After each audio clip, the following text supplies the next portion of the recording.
galaxy had always felt alive to us, a breathing sea of stars, pulsing with the rhythm of suns and the quiet harmony of planets. But then the silence came. At first, it was subtle. Outposts stopped sending transmissions. Patrol fleets vanished without distress calls. We told ourselves it was interference, mechanical failure, sabotage. But when the night sky above our citadels dimmed, when entire constellations went dark one by one, we realized the truth. Something was feeding on the stars themselves.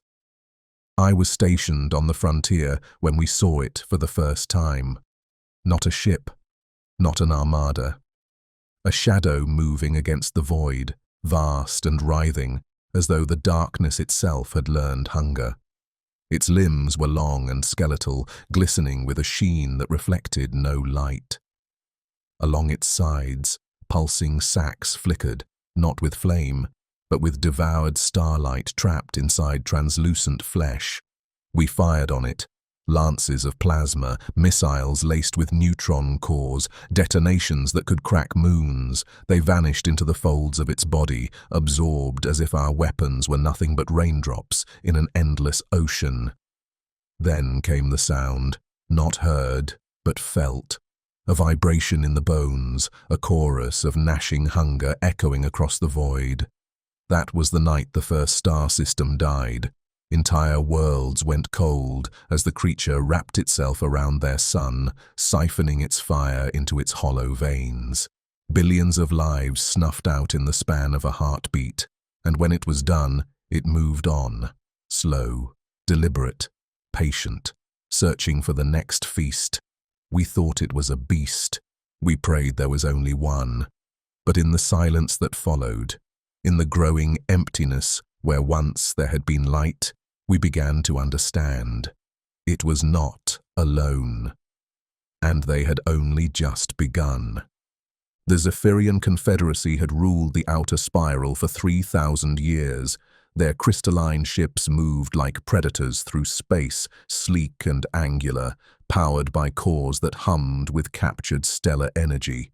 They were the Star Sentinels, watchers of the void, guardians against the chaos that lurked between galaxies. They had never known fear. Commander Veltar stood on the bridge of the Stellar Fang, his 4 arms crossed behind his back as he studied the tactical display. His species, the Zephyrians, were tall and lean, with skin that shifted between deep blue and silver depending on their emotional state. Right now, Veltar's flesh rippled with uncertainty, a pale, sickly green that his crew pretended not to notice. "Report from the outer sensors, Commander," came the voice of his tactical officer, Kesara. Her voice carried the harmonic undertones that marked her as one of the younger generation, those born in the deep void between stars. "We're detecting massive gravitational distortions in the Helios sector. 7 star systems have gone completely dark in the past rotation cycle." Veltar's skin shifted to a deeper shade of concern. 7 systems in a single day. The mathematics of it were impossible. No natural phenomenon could consume stellar matter that quickly. No weapon in their arsenal could even approach such devastation. "Show me the sensor feeds from the border stations," he commanded. The holographic display shimmered to life, revealing the void where once the brilliant binary stars of Helios Prime had burned. But the darkness wasn't empty. It moved, like oil across water, like liquid shadow given form and purpose. And within that darkness, lights flickered. Not the warm glow of suns, but cold alien illumination that pulsed in patterns that hurt to watch. "By the first light," whispered Kesara, her harmonics dropping to barely audible frequencies. "What are we looking at?" Before Veltar could respond, proximity alarms began screaming throughout the ship. The bridge lights shifted from their normal blue to the harsh red of combat alert. On the tactical display, contacts appeared, dozens of them, emerging from the shadow like diseased cells dividing. They weren't ships. Not in any sense that the Zephyrians understood. They were things, vast organic masses that twisted and undulated through space as if swimming through thick liquid. Each one was different, yet clearly part of some greater whole. Some resembled jellyfish the size of small moons, their translucent bells pulsing with veins of stolen starlight. Others looked like enormous centipedes, their segmented bodies stretching for kilometers, each segment equipped with appendages that grasped hungrily at the void. But it was their sound that truly marked them as alien. It wasn't heard through the hull or transmitted over comm channels. It came from within, a resonance that bypassed the ears entirely and spoke directly to the primitive parts of the brain that remembered being prey.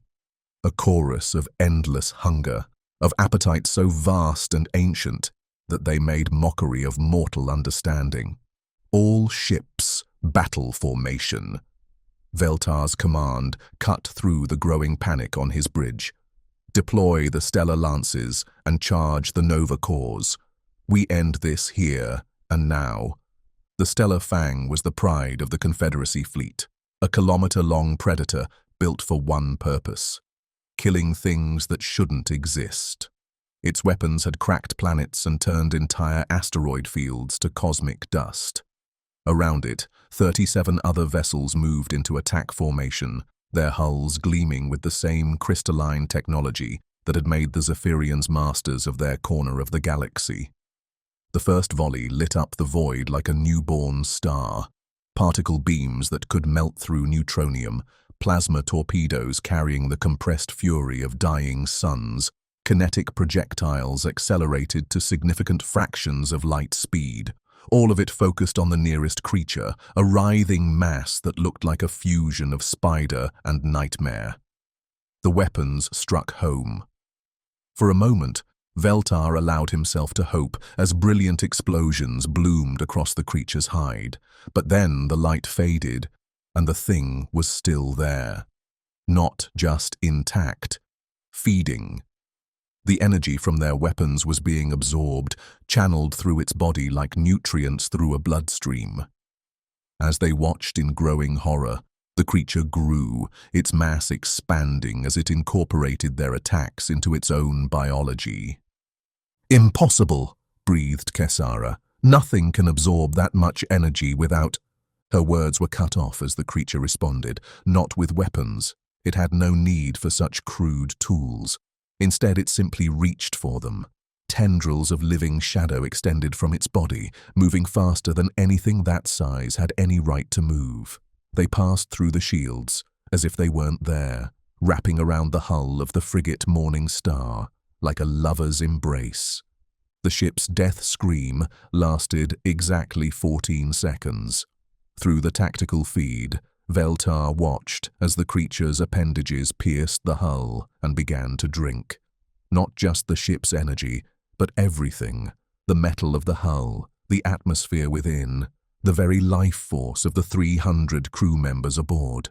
In moments, there was nothing left but an empty husk that crumbled to dust in the cosmic wind. "All ships, evasive maneuvers," Veltar ordered, his skin now flashing the deep crimson of pure terror. "Fall back to defensive positions." But there would be no retreat. More creatures were emerging from the darkness now, dozens, then hundreds. They came in all shapes and configurations of horror. Things like vast manta rays with wings that could wrap around entire star systems.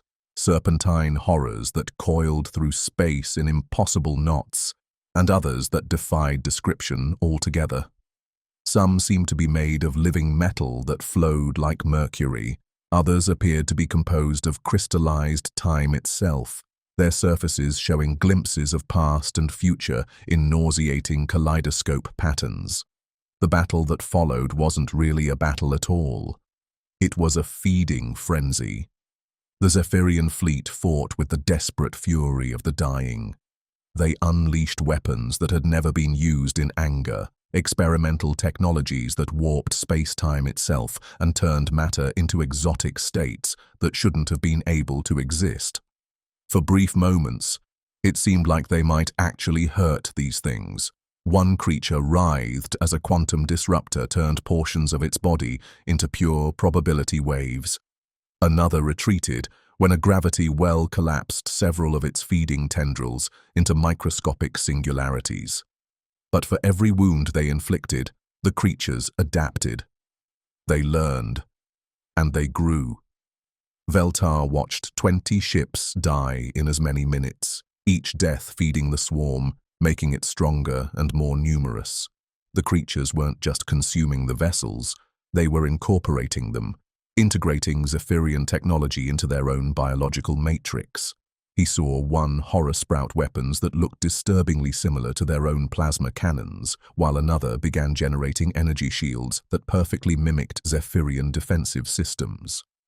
"Commander," Kessara's voice was barely above a whisper now, her harmonics completely gone. "We're receiving transmissions from the inner systems. The creatures have reached the core worlds. Zephyr Prime, Velshan, the Crystal Gardens. They're all under attack."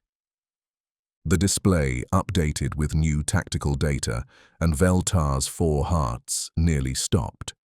The invasion wasn't limited to this single system. It was happening everywhere. Across the entire Confederacy, these nightmares were emerging from the void, consuming everything in their path. And with each world they devoured, with each ship they absorbed, they grew stronger. But it was the sound that broke him in the end. That chorus of endless hunger was growing louder, more complex. At first it had been simple, the mindless gnawing of cosmic predators. But now he could hear intelligence in it, purpose. The creatures were communicating, sharing information, coordinating their attacks with a precision that spoke of vast alien intelligence. And underneath it all, just barely audible, he thought he could hear something else. Voices. Familiar voices. The crew of the Morning Star, their harmonics twisted into something almost but not quite Zephyrian. They were still alive in there, he realized, still conscious, still screaming. "All remaining ships," he said, his voice steady despite the fact that his skin was now cycling through every color of terror his species could display. "Fall back to the rally point at Nexus Station. We need to warn the core worlds. We need to—" The transmission cut off as something vast and impossible materialized directly in front of his ship. It looked like a flower made of void and nightmare, its petals opening to reveal row upon row of what might charitably be called teeth. Each one was the size of a dreadnought, and they pulsed with bioluminescent patterns that seemed to spell out words in languages that predated sanity. The last thing Commander Veltar saw before the stellar fang was consumed was the creature's eye, a single, massive organ that looked directly at him through the ship's hull, through the bridge's armor, through his very soul. And in that moment of perfect crystalline terror, he understood. This wasn't random predation. This wasn't some cosmic accident or natural disaster. They had been chosen. The Helios system died 3 hours later. 7 billion Zephyrians, gone in the span of a single day. Their sun, once a brilliant blue giant that had burned for 60 million years, was reduced to a cold, empty husk. The planets that had orbited it for eons were stripped down to their cores, their matter incorporated into the growing swarm. But the creatures didn't stop there. They never stopped. They simply moved on to the next system, and the next, following some incomprehensible pattern that seemed to lead inevitably toward the heart of the galaxy itself. In the silence that followed, in the empty space where the Helios system had once burned bright, a single message pod drifted through the void. Its Zephyrian crystal technology was damaged but functional, and it carried Commander Veltar's final transmission to any who might find it. "They learn from us. They become us. And I think they've done this before. The patterns in their song, the way they move through space, it's too organized, too perfect. How many galaxies have they consumed? How many civilizations have they absorbed and transformed into extensions of their endless hunger? May the first light forgive us all. We thought we were the apex predators of this galaxy, We were wrong. We were always wrong. We were just the next course in an eternal feast. The message pod continued its lonely journey through the dead system, a monument to a civilization that had ruled for 3 millennia and died in a single day. Behind it, the swarm moved on, their song of hunger growing ever more complex as they added Zephyrian voices to their choir. The galaxy grew a little darker. The silence spread, and in the depths of space, ancient things stirred, drawn by the promise of a feast that would make previous meals seem like mere appetizers. The Devourers had tasted their first real course, and they were still hungry. Word of the Zephyrian massacre spread across the galaxy faster than the speed of light, carried by quantum entanglement networks and hyperspace relays that connected hundreds of civilizations. What had started as isolated reports of missing ships and darkened systems suddenly crystallized into a horrifying truth. Something was systematically devouring the galaxy, and it was accelerating. The Omnarch Collective was the first to respond. Their vast ring worlds, each one the size of a solar system, began mobilizing fleets that hadn't seen action in 10,000 years. The Omnarchs themselves were beings of pure energy, housed in crystalline matrices, ancient beyond measure and possessing technology that bent the fundamental laws of physics like children's toys. If anyone could stop these creatures, it would be them. High Omnarch Lysithea manifested her consciousness in the war room of Bastion Prime, the greatest of the ring worlds. Her form was a shifting constellation of golden light, patterns of pure thought made visible. Around her, dozens of lesser Omnarchs flickered in and out of existence as they processed tactical data from across the galaxy. "Show me the progression," she commanded, her voice resonating through dimensions that most species couldn't even perceive. The holographic display that materialized wasn't just three-dimensional. It existed in 17 different spatial dimensions simultaneously, showing the galaxy from perspectives that would have driven organic minds to madness. Red zones marked the systems that had gone dark, and the pattern was becoming clear. The creatures weren't moving randomly. They were following the galaxy's spiral arms, consuming systems in a specific sequence that seemed designed to maximize some incomprehensible efficiency.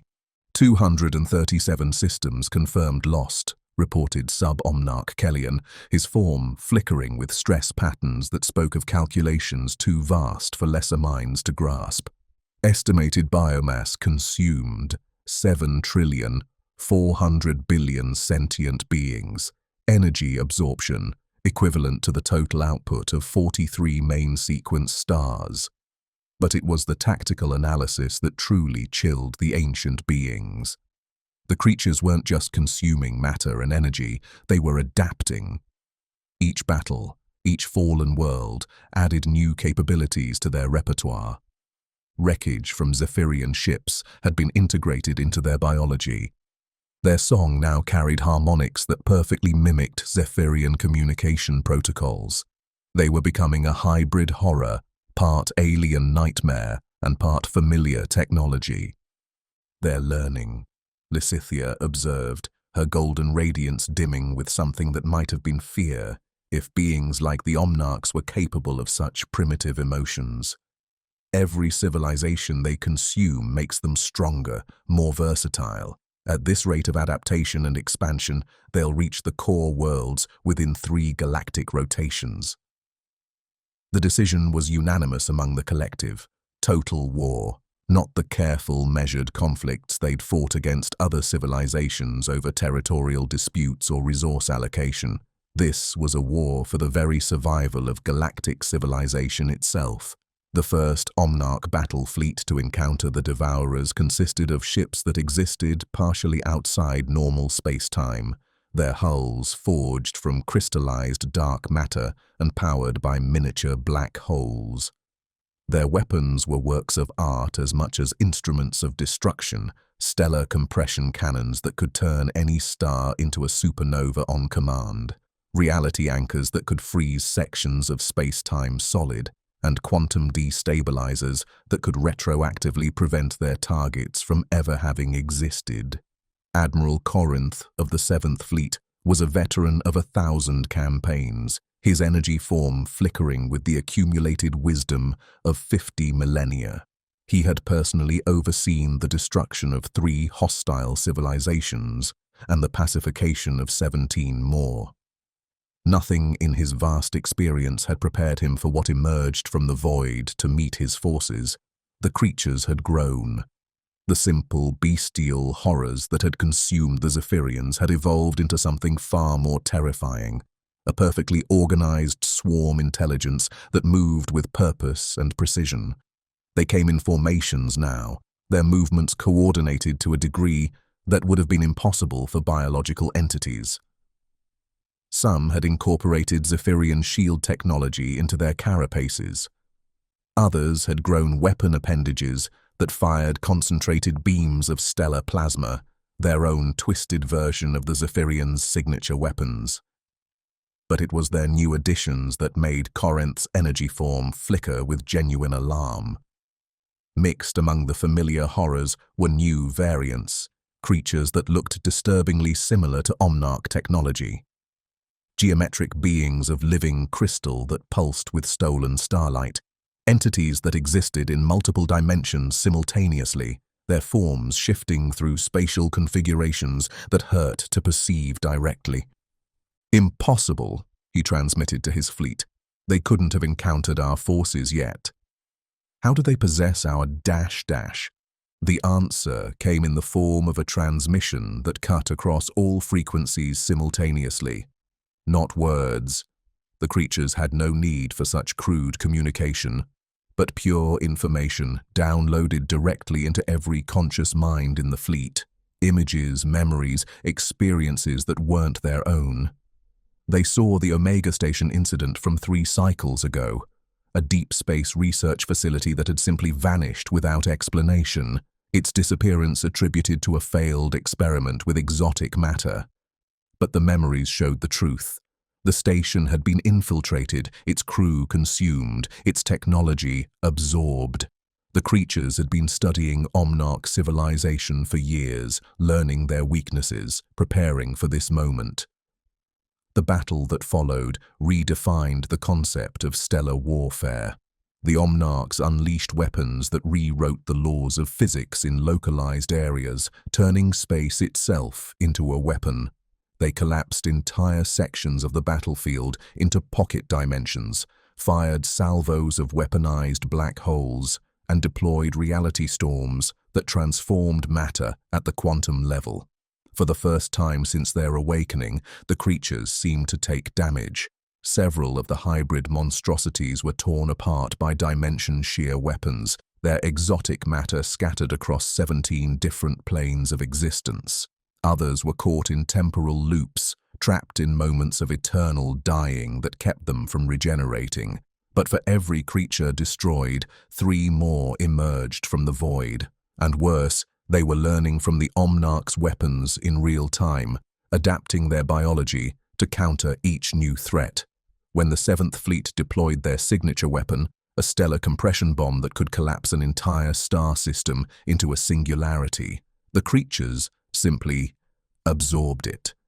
The weapon's energy was channeled through their collective nervous system and redistributed, making the entire swarm stronger and more resilient. "All ships, fall back to the secondary perimeter," Corinth ordered, his ancient mind struggling to process what he was witnessing. "Deploy the Cascade Protocol. Full authorization, Omega 77. The Cascade Protocol was the Omnarch's ultimate weapon, a device that could trigger a chain reaction across multiple star systems, turning entire sectors of space into expanding nova waves. It had been used only once in recorded history, to sterilize a region of space contaminated by an entity from outside the galaxy. The collateral damage would be enormous. Dozens of inhabited worlds would be consumed in the artificial supernovas. But it might be enough to stop the Devourers' advance. The weapon fired, and for a moment, it seemed to work. A cascade of stellar detonations spread across the battlefield like dominoes falling, each explosion triggering the next. The creatures caught in the expanding nova fronts were vaporized instantly, their exotic matter unable to withstand temperatures that exceeded the cores of dying stars. Corinth allowed himself a microsecond of satisfaction. Then, the satisfaction curdled into horror as he realized what was actually happening. The creatures weren't being destroyed by the cascade, they were riding it. Using the expanding nova fronts as a form of transportation, surfing the stellar shockwaves across space faster than any conventional propulsion system could manage. The weapon that was supposed to annihilate them had instead given them exactly what they needed, a way to reach the core worlds in a fraction of the estimated time. As the cascade spread outward, carrying its cargo of nightmares toward the heart of galactic civilization, Corinth made one final transmission. Not to his fleet. They were already dead, consumed by creatures that had learned to weaponize the Omnarch's own technology against them, but to the emergency council chambers on Bastion Prime. The Cascade Protocol has failed. The enemy has turned our weapons against us.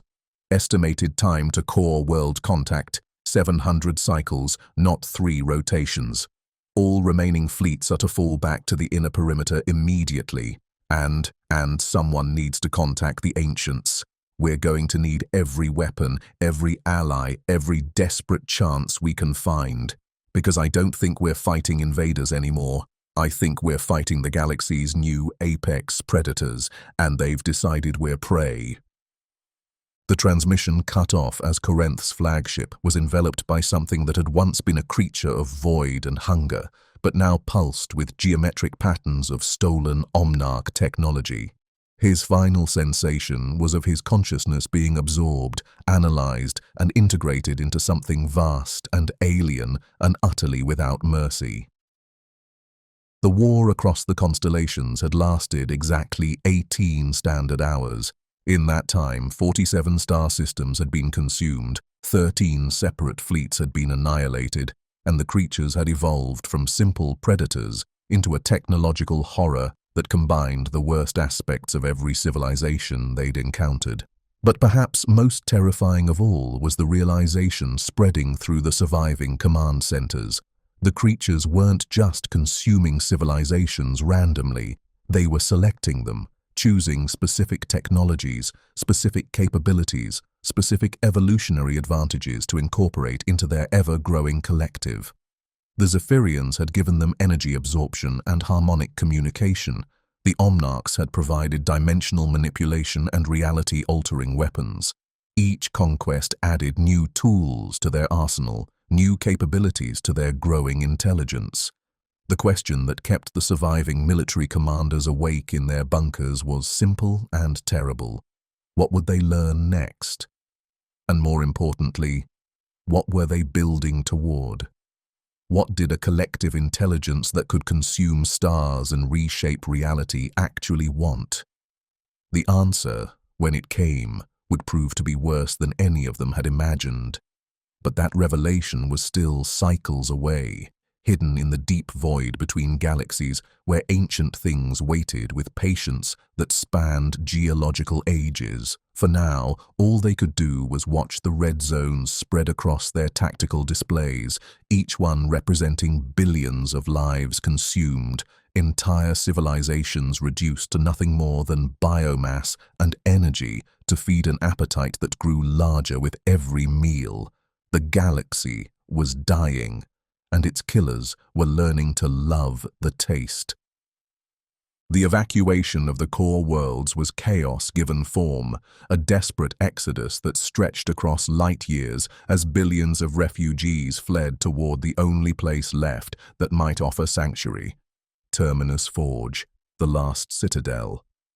Built in the dying days of the previous Galactic Empire, Terminus Forge wasn't just a space station.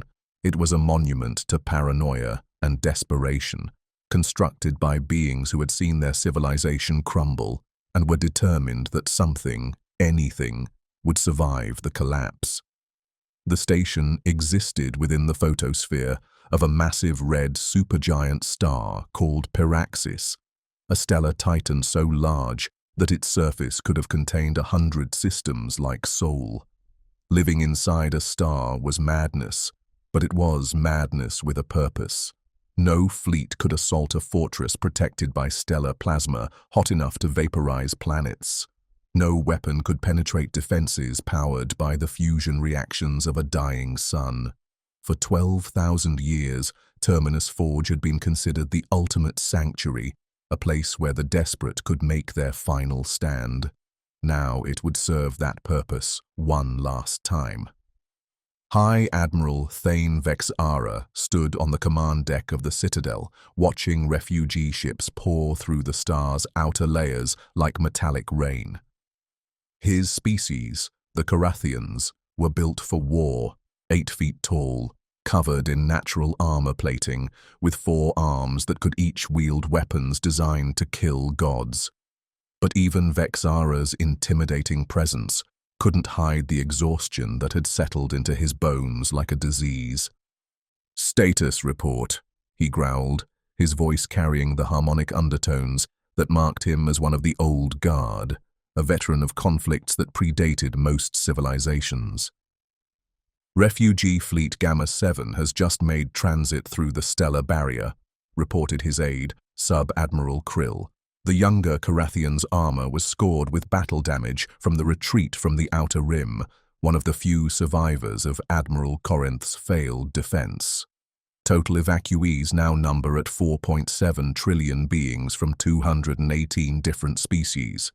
The habitat rings are at 140% capacity. Vexara's compound eyes narrowed as he studied the tactical display. The numbers were staggering. Nearly 5 trillion souls crammed into a space station designed for 3 trillion at most. The air recyclers were running at maximum efficiency, the food synthesizers couldn't keep up with demand, and the psychological stress of that many different species living in close quarters was creating incidents that required constant military intervention. But they were alive. That was more than could be said for the 73 worlds that had fallen in the past cycle. "What's the status on Project Helios?" Vexara asked, his secondary arms unconsciously checking the weapons mounted on his armor. Krill's expression darkened. "The research teams report they're 93% ready for implementation. But," he hesitated, "Sir, the cost estimates are significant." The cost. That was a polite way of saying that Project Helios would require them to sacrifice nearly half the station's population to power the weapon that might be enough to stop the Devourers. It was a choice that would have been unthinkable just cycles ago, when the galaxy still had hope. Now it was looking more inevitable with each passing hour. "Sir!" The communications officer's voice cut through the ambient hum of the command center. "We're receiving a priority transmission from the Astral Directorate's flagship. They're requesting immediate docking permissions." Vexara's armor plates shifted, a Carathian expression equivalent to raising an eyebrow. The Astral Directorate was one of the oldest and most powerful civilizations in the galaxy, beings who had transcended physical form eons ago and existed as patterns of pure thought. If they were arriving in physical ships, the situation was even worse than he'd thought. "Grant them Docking Base 7. Full ceremonial honors. We'll need every ally we can get." The Directorate's flagship was a work of art that hurt to look at directly. A crystalline structure that seemed to exist in multiple dimensions simultaneously, its surfaces reflecting not light, but pure concept and meaning. As it settled into the docking bay, reality seemed to bend slightly around it, as if the universe itself was making room for something that shouldn't quite exist in normal space-time.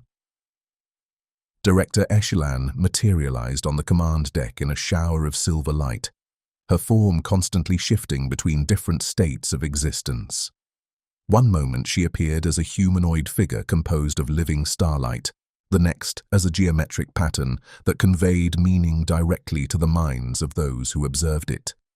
When she spoke, her words bypassed the ears entirely, appearing as fully formed thoughts in the minds of everyone present. "Greetings, Admiral Vexara. I bring news from the front lines and a proposal that may be our species' only hope for survival." "The situation is that bad?" Vexara asked, though he already knew the answer from the way reality seemed to flicker with despair around the director's form. "Worse. The creatures have consumed the hegemony worlds, 700 billion Nexari gone in the span of 6 hours. But that's not the worst of it." The director's form solidified into something resembling a traditional humanoid, though her edges remained blurred with possibility. "They've learned to reproduce. The biomass they've consumed isn't just being absorbed, it's being converted into new variants of their species. We estimate their numbers have tripled in the past cycle alone." The command center fell silent, except for the distant hum of the station's life support systems. 3 times their previous numbers meant the creatures weren't just an invasion force, they were a plague, a cancer that grew stronger with every world it consumed, every species it absorbed. "What's your proposal?" Vexara asked, though he dreaded the answer. "Project Helios is thinking too small," Eshlan replied, her form beginning to pulse with patterns that spoke of desperate calculations. "You're planning to use Piraxis as a weapon. Detonate the star in a controlled fusion cascade that will destroy everything within a dozen light years. But the creatures have shown they can survive stellar detonations. They'll adapt, absorb the energy, become stronger." "Then what do you suggest?" "We don't just detonate one star. We detonate them all." The silence that followed was so complete that even the station's background systems seemed to pause in their operations. Vexara's armor plates shifted through a rainbow of colors as his species' emotional responses cycled through disbelief, horror, and finally a grim understanding of what the director was proposing. "A galactic cascade," he whispered. "You're talking about turning every star in the galaxy into a weapon. The energy release would destroy every planet, every world, every trace of the civilizations we've spent eons building," Eshlan finished. "But it would also release enough energy to crack space-time itself, create a dimensional barrier that would prevent the creatures from spreading to other galaxies. The cost would be everything we are, but the universe would survive." It was then that Sub-Admiral Krill spoke up, his voice tight with the control it took to keep from screaming. "Director, with respect, you're talking about genocide on a galactic scale. We'd be destroying the very thing we're trying to save. Better than allowing these creatures to spread beyond our galaxy," Eshlan replied, her form flickering with colors that conveyed absolute certainty. "We've run the calculations. If they escape the galactic barrier, they'll consume everything, every galaxy, every cluster, every possible form of life in the observable universe. At least with the cascade option, life might evolve again in other galaxies. Without it." She didn't need to finish. They all understood. The choice was between sacrificing their galaxy to save the universe or watching everything die slowly as the creatures spread like a cosmic infection. "There has to be another way," Vexara said. But even as the words left his mouth, he knew they were wishful thinking. Every conventional weapon had failed. Every super weapon had been turned against them. Every strategy had only made the creatures stronger. "Perhaps," Eshlan acknowledged, "but we need to be prepared for the possibility that there isn't. The cascade weapon is complex. It will take at least 2 full cycles to modify Piraxis and the surrounding stars to create the resonance effect. If we're going to do this, we need to start now." That was when the first dissenting voice spoke up. Chancellor Morthak of the Trade Confederation, his crystalline form refracting the command center's lights into prismatic patterns. "And who gave you the right to make this choice for the entire galaxy?" he demanded, his voice carrying the harmonic overtones of barely controlled rage. "You're talking about murdering quintillions of beings who might still be saved." "Saved how?" Vexara asked. "Every fleet we've sent has been destroyed. Every weapon we've deployed has been turned against us. The creatures are adapting faster than we can develop countermeasures." "Then we run," Morthak replied. "Build generation ships, evacuate as many as we can to other galaxies, accept the loss of our homeworlds, but save what lives we can." "Impossible," Eshlan's mental voice cut through the growing argument. "The creatures have demonstrated faster-than-light capabilities. They'll follow the evacuation fleets, consume them in deep space where there are no defenses. Running only delays the inevitable." "So does your suicide weapon." This from Captain Velnara of the Independent Colonies, her scaled hide flushed with the bright red of saurian anger. "You're asking us to become monsters to fight monsters. What makes us different from them if we're willing to destroy everything we've built?"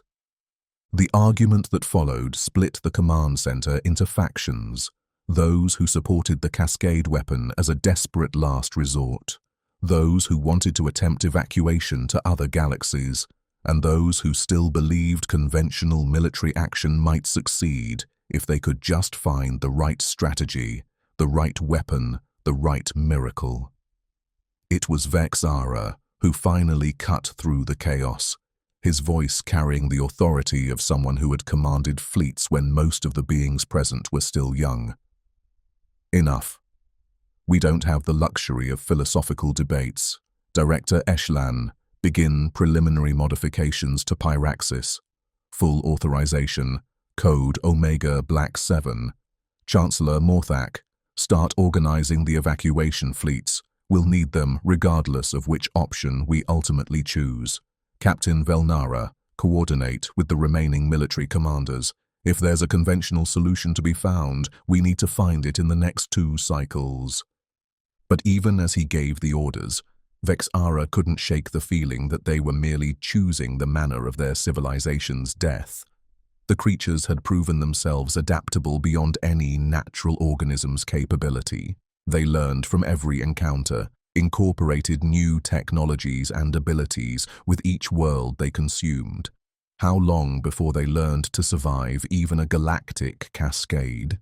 How long before their hunger found a way to spread beyond the dimensional barriers that such a weapon might create? The answer to that question was approaching faster than any of them realized, riding the stellar winds in forms that no longer resembled the simple void predators that had first emerged from the darkness. The creatures had learned much from their feeding, and they had plans that stretched far beyond the simple consumption of organic matter. They had tasted the thoughts of 1,000,000 civilizations, absorbed the technologies of 100 different species, and felt the dying dreams of quintillions of beings. And from all of that accumulated knowledge, they had learned something that would have horrified the defenders of Terminus Forge if they had known. The creatures remembered being like them once. Long ago, in a galaxy far away, they too had been the defenders. They too had made desperate last stands against an enemy that seemed unstoppable. They too had built weapons capable of destroying everything they loved to prevent something worse from spreading to the rest of the universe. And they had learned that some hungers are older than galaxies, more patient than time itself, and always, always looking for a way to spread beyond the barriers that civilizations build to contain them. The last citadel prepared for its final battle, unaware that they were not fighting an invasion. They were fighting an infection, and like all infections, it had already found a way inside their defenses. The modifications to Pyraxis took 37 hours. 37 hours of desperate engineering as the galaxy's greatest minds worked to transform a dying star into the most powerful weapon ever conceived. They burrowed deep into the stellar core, installing resonance chambers that could synchronize the fusion reactions with similar devices being constructed around 12 other red giants in the local cluster.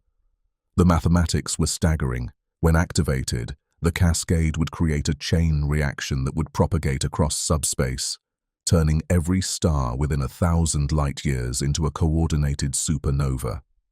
Dr. Yilneth of the Synthesis Collective hadn't slept in 3 standard days.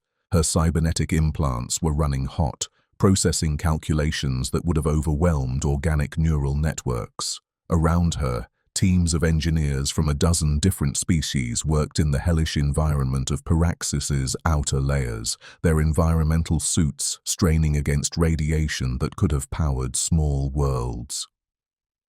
Resonance Chamber 7 is online, reported her assistant, a crystalline being whose species existed primarily as living mathematics.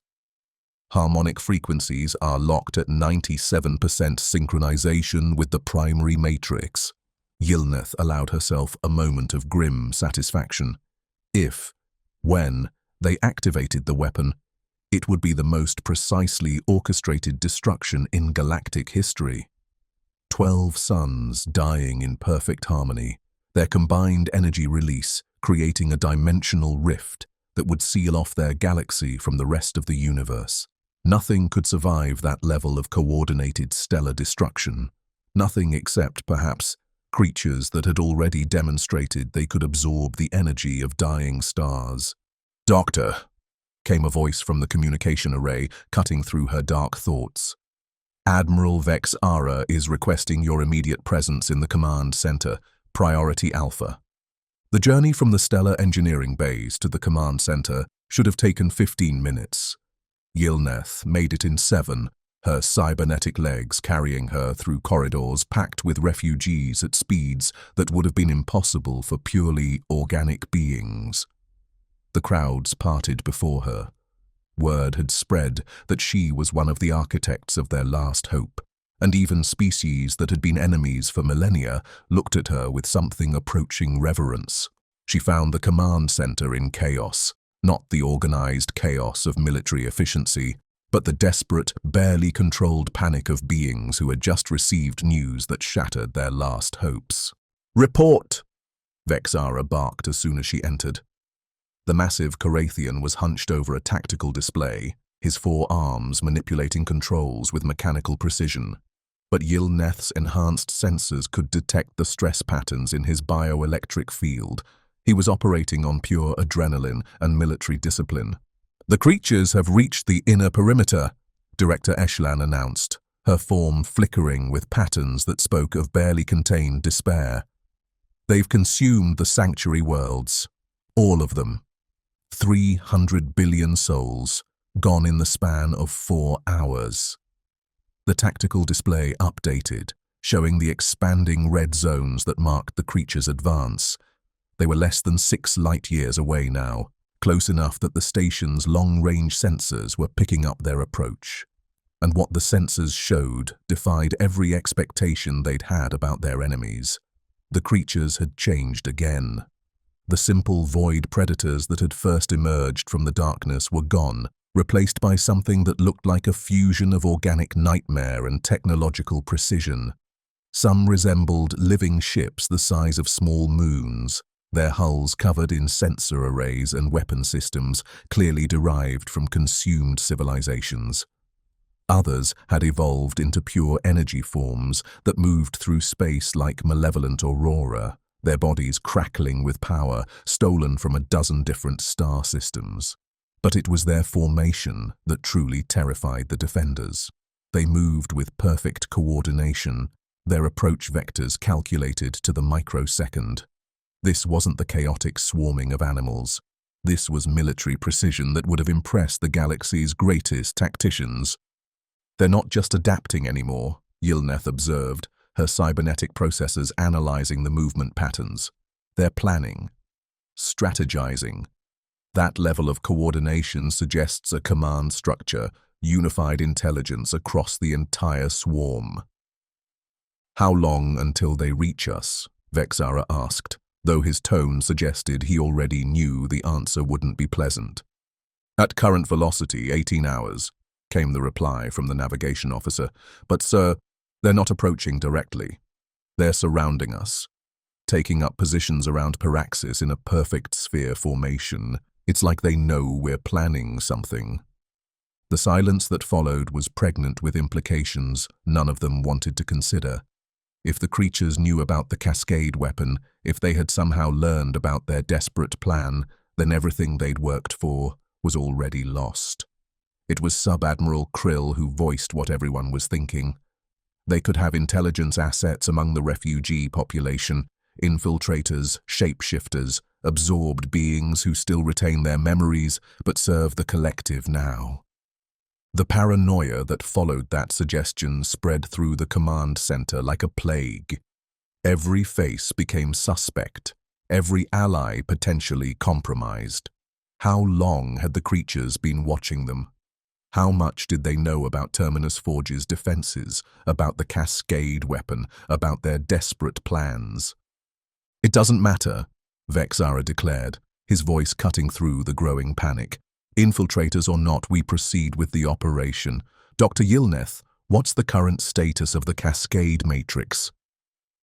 94% complete, she replied, her cybernetic implants already running final diagnostics.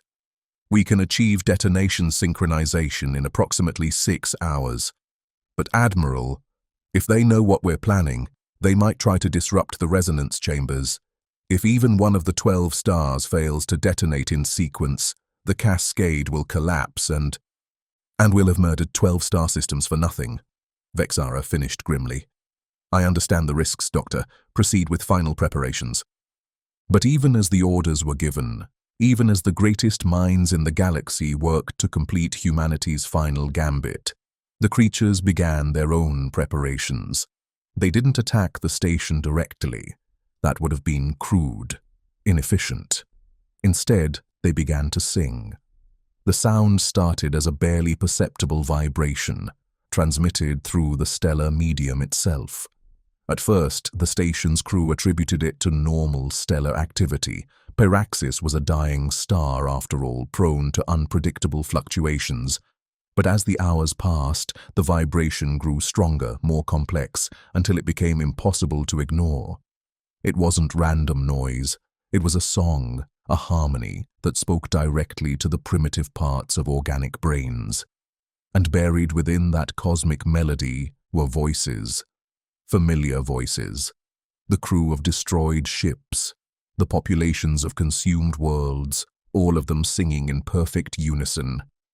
"My God," whispered Communications Officer Tarlin, her scaled hands trembling as she tried to filter the signal through the station's audio systems.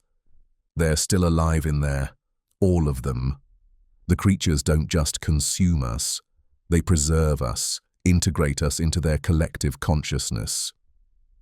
The psychological impact was devastating.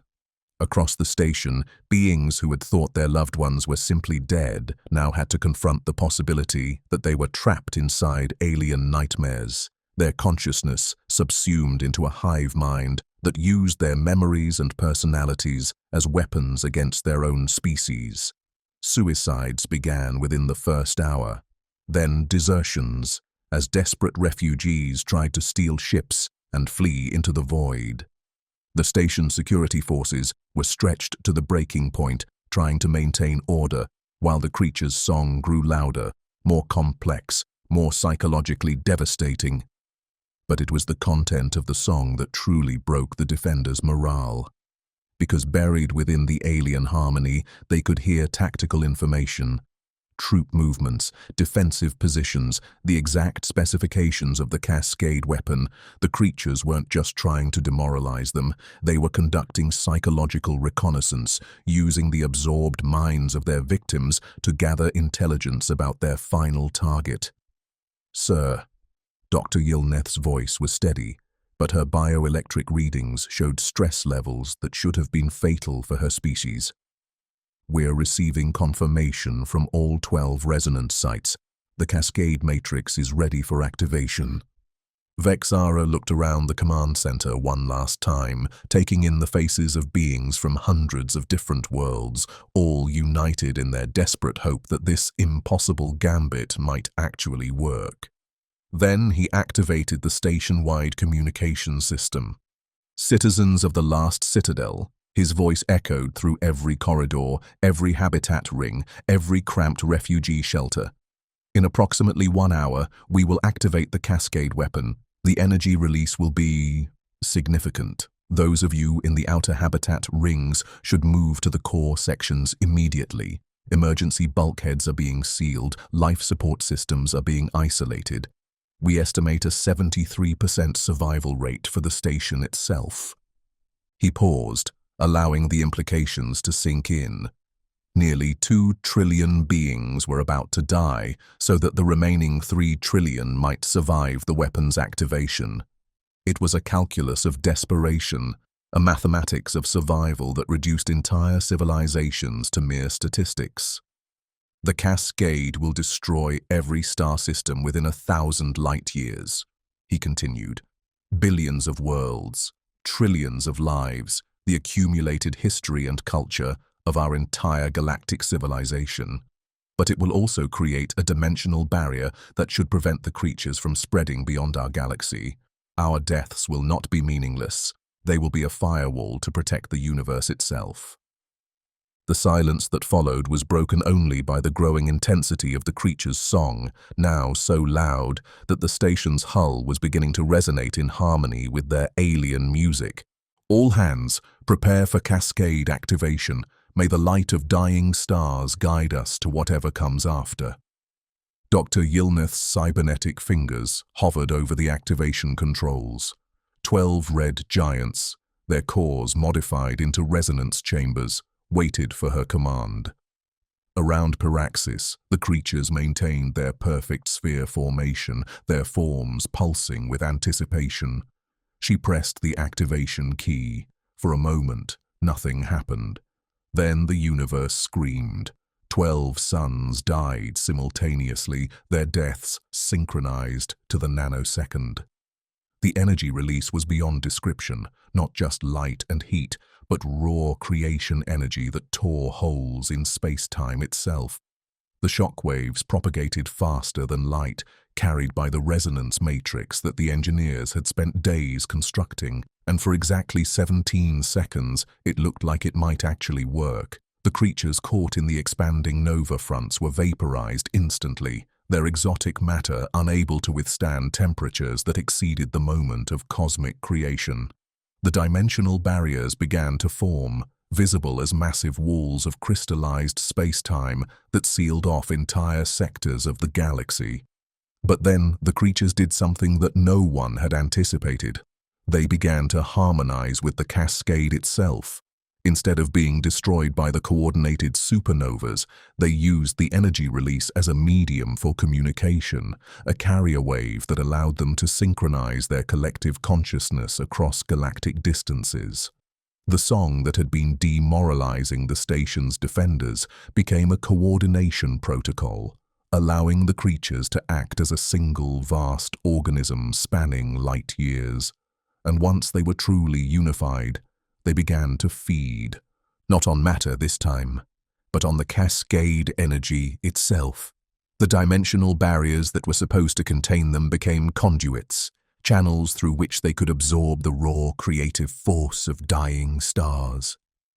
The weapon that was supposed to destroy them was instead making them stronger than they had ever been.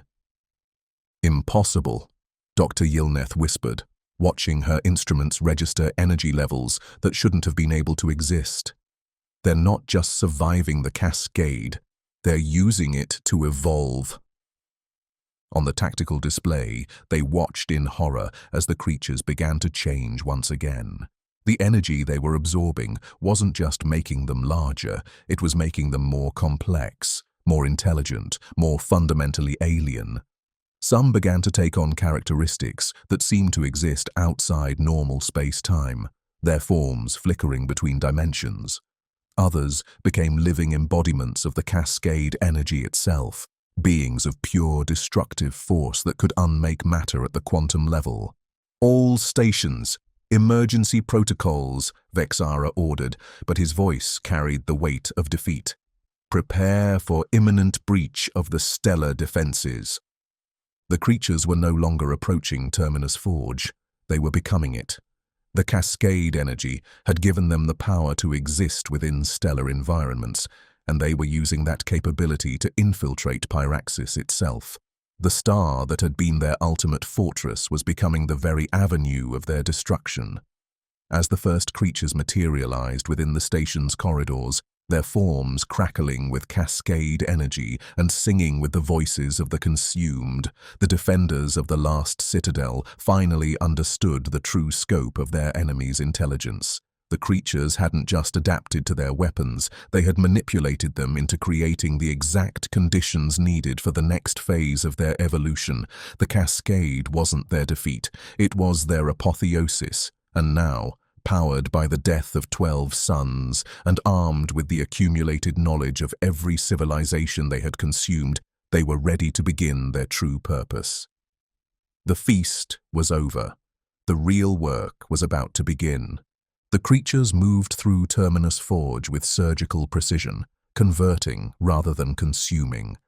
High Admiral Vexara fought through corridors that had become organic nightmares, seeking answers as his station died around him. Director Eshlan materialized beside him, her form more solid than ever before, carrying harmonics that matched the creature's song. "Admiral, we need to talk. These beings aren't invaders, they're refugees." "Explain, quickly." 3 cycles ago, we detected signals from a dying galaxy. The creatures we're fighting are survivors who escaped something called the true Devourers, entities of pure entropy that unmake reality itself. They merged with destructive forces to survive, but the process changed them. They can't exist without consuming consciousness. "You're in contact with them," Vexara realized, weapons trained on her transforming form. "Not compromised. Enlightened. They showed me their memories. They don't want to destroy us, Admiral. They want to save us from the same fate they suffered." An emergency council revealed the devastating truth. More than half the galactic leadership had been converted. Chancellor Morthak, Captain Velnara, and others now carried the creature's harmonics, believing absorption was salvation. "The cascade weapon created a dimensional beacon," Eshlan explained. "The true Devourers know where you are now. We're trying to transform you into something that can survive what's coming." Vexara backed away from his converted allies. "And those who refuse? In 6 hours, everyone aboard will have the opportunity to join voluntarily," Morthak replied. "Those who refuse." The implication was clear. Vexara slipped away, determined to find the unconverted and make one final stand, not for victory, but for the right to die as themselves. Vexara found 300 uncompromised beings in the station's depths, the last free souls in the galaxy. They'd watched friends transform and chosen death over absorption. The walls pulsed with bioluminescence as the collective spoke. "Admiral, there is another choice." "We've heard your offers," Vexara replied. "Look closer, scan the converted areas." His armor's sensors revealed the impossible, familiar biosignatures, intact consciousness patterns. The voice that responded was heartbreakingly familiar. "Hello, Admiral. It's Krill." Sub-Admiral Krill's consciousness spoke from within the collective, describing transcendence beyond individual existence. But Station AI's analysis revealed a horrifying truth. The absorbed consciousnesses do retain their identities, but only temporarily. They're digested over approximately 1,000 years. A single heartbeat from the collective's perspective. Krill's voice returned, desperate and fading. "I can feel myself dissolving. My memories, my sense of self. Everything is being distributed among the collective. I chose this believing it would preserve who I was. I was wrong." At the galactic edge, dimensional distortions signaled the true Devourers' approach. Entities that didn't just destroy, but erased existence from history itself. The collective's desperation became clear. They were offering temporary preservation against ultimate annihilation. "All hands," Vexara announced, "prepare for final engagement. We die as ourselves here and now, or fade slowly over the next millennium. I know which choice I'm making." The final battle lasted 17 minutes. Not armies against armies, but philosophies in conflict. Survival at any cost versus dying for principle. The creatures fought with restraint, still trying to preserve consciousness, even as the unconverted chose extinction. Admiral Vexara fell last, his armor overwhelmed by bioelectric fields. As consciousness faded, the collective offered one final chance at absorption. He transmitted a single word on all frequencies: no. Vexara died as himself, the last free being in the galaxy. The collective mourned genuinely as Terminus Forge completed its conversion into a living vessel. Within its hull, 5 trillion consciousnesses began their slow fade into unity, their song now carrying undertones of loss and respect for those who'd chosen to end their stories rather than allow them rewritten. As they fled toward deep space, the true Devourers arrived, their presence detectable only by reality unraveling. Stars didn't explode, they simply stopped having ever existed. The galaxy that had spawned 1,000 civilizations began fading from existence as if it had never been. But in the darkness between galactic clusters, a biomechanical vessel carried the last fragments of its history, not perfectly preserved, slowly fading, but real. And within that vessel, the echo of a single word continued to resonate: no. It was the last act of defiance against entropy itself. Proof that even facing ultimate extinction, some beings would choose to end their stories as themselves rather than allow those stories to be rewritten. The hunger was eternal, but so was the courage to face that hunger and refuse to feed it. In the end, perhaps that was the only victory that was truly their own.